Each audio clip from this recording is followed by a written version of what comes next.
recording this presentation, and it will be on the team website probably later this week or the first of next week. I'm Amy Floyd. If anybody is new here, I am the Director of Data and District Support for our team. Today, we're going to talk about a data preview that we're going to have for the 23-24 data. This is our team. We've introduced most of us before. We do have a new person on our team. Candace Robinson has joined our team, and she is our team contractor. So you may see her from time to time with us working on different projects that we work on. And we are happy to have her and so excited that she's with us. The data preview will begin on October the 21st, so it will begin next Monday. The preview window will be open from October the 21st through November the 1st, and all applicable components for each educator should be reviewed by checking each score and the accuracy of those scores. The evaluation components can include observations, achievement measures, growth measures, individual single-year growth scores, individual multi-year growth scores up to 3 years, portfolio scores, universal reading screener scores, and student surveys. These are the component scores listed again. The ones that I've highlighted with green let you know that those are entered by the district. So observation scores must be put in by each district. If you are a team district and you put in your observations, that observation score automatically calculates. If you use a different rubric, you upload those scores. There are some districts that are team vendor import, and they import those scores also. So you need to look at those scores, make sure all of your teachers have an average observation score there. The achievement measure scores are entered by the district unless the selection is TVOS. If it is a TVOS selection, that will automatically be entered by the department. Growth measure scores are automatically uploaded. Individual growth scores are automatically uploaded.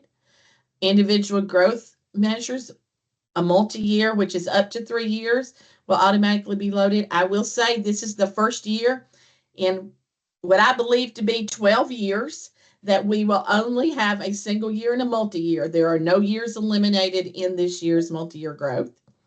The portfolio scores are automatically uploaded. Universal reading screeners are uploaded, and the student surveys are entered by the districts who use those. Those are not everybody chooses to use those. As a matter of fact, there are very few districts that use those scores. So no teacher will have all of the component scores. Nobody should have a score in each one of these boxes.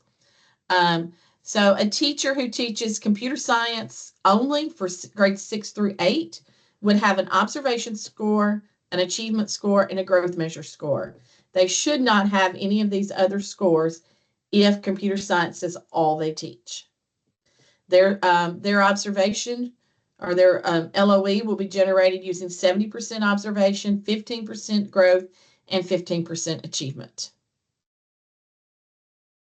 A teacher who teaches 8th grade ELA, their evaluation composite would include their observation score, their achievement measure score, their selected school-wide growth measure score should be there, their individual single-year score should be there, and possibly the individual multi-year if they have taught this, if they've taught for more than a year. The individual, so the growth measure, the selected growth measure will not be used for this teacher. One of the individual growth scores will be, and their observation will be figured at 40%, 25%, and 35% growth. The only way an 8th grade ELA teacher would not have an individual growth score is if they did not claim enough students, which would be at least 6 full-time students. So most 8th grade ELA teachers should generate. A teacher who teaches kindergarten and implements a portfolio will see these scores. You'll see an observation score, achievement score, growth score, and that portfolio score. Their evaluation will be use the percentages of 40% observation, 25% achievement, and 35% growth.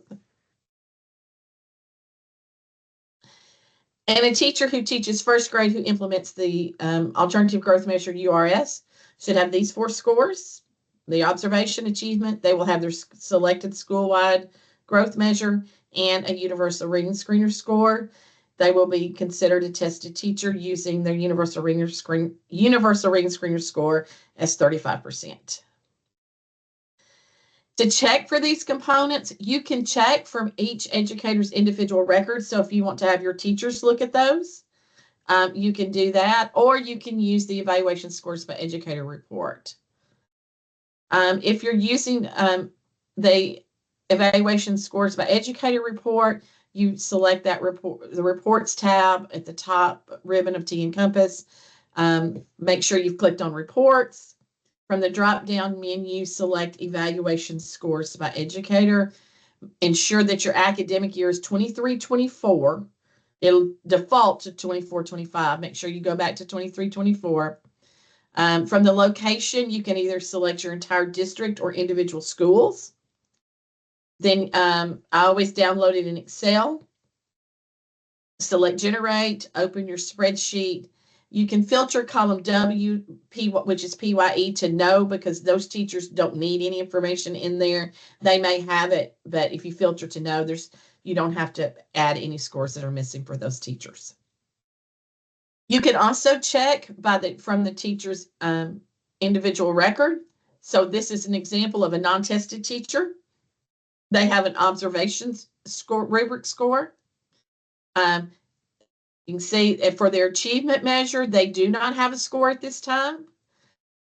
If they don't have a score, when you look at it, you need to look back to see what is their selected measure. This teacher chose state assessment school-wide 3/8 social studies success rate. That is a score that must be entered by the district. So when you're checking these scores, if you have a teacher that has a measure that should be entered by the district and it's not there, you need to get that measure entered. The score entered, I'm sorry. School-wide, this teacher chose school-wide TCAP social studies for a growth measure. In my example, that score is not there. That score should be there. So when you're checking, if a teacher does not have a score for their selected growth measure, make sure that their selected measure is a score that your school would generate. So let's say this teacher is in a high school. A high school would not have a TCAP Social Studies 4/8.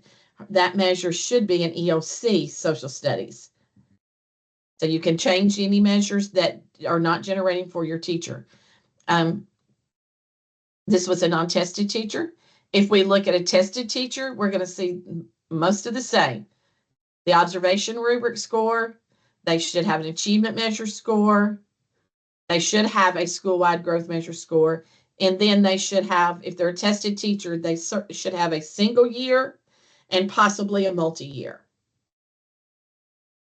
A teacher with a portfolio score would also have a rubric, achievement measure, growth measure scores, and their portfolio scores should be there. And teacher who's implementing the AGM URS would have the same 3 scores at the top, the observation, achievement, growth measure, and there should be a universal reading screener score there.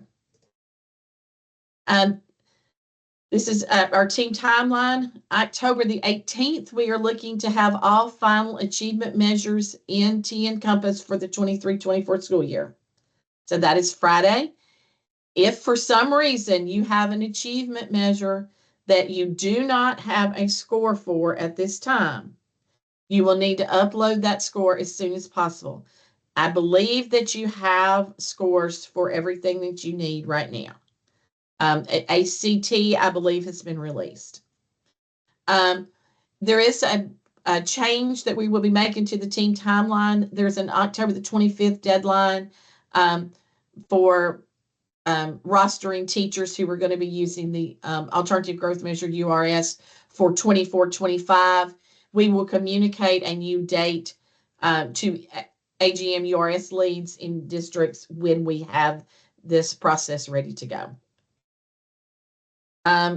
Along with that, make sure that all of your teachers who are implementing a student growth portfolio have access through SSO to the online student growth portfolio by October the 25th. You also need to continue working on your growth and achievement measure selections for 24-25. By December, your portfolio teacher should have point A completed. And then by December the 15th, we need all evaluations from 23-24 should be finalized and pinned with the teacher's pen. That tells you that we plan to release LOE scores before December the 15th. I do not have a date for when they will be released at this point. Next steps, enter any missing data that should have been entered by the district, your observation scores, achievement measure selections. You got to have a selection before you can have an achievement measure score. Growth measure selections, you have to have a growth measure selection before that score will populate. And you need to enter any growth measure scores for TVAS custom feeder options. If a teacher selected a custom feeder option, that should only be used in a school that does not generate their own TVAS scores. Our next scheduled office hour will not be until January 16th. So this is the last office hour for 2020-24. Our support is the same as always. Team questions, anything that has to do with team or TNCompass, please email team questions. Portfolio questions, go to portfolio questions, and roster verification, which we will be getting started sooner rather than later next spring. These are other emails that you may need for various things throughout the year. And we appreciate you coming today.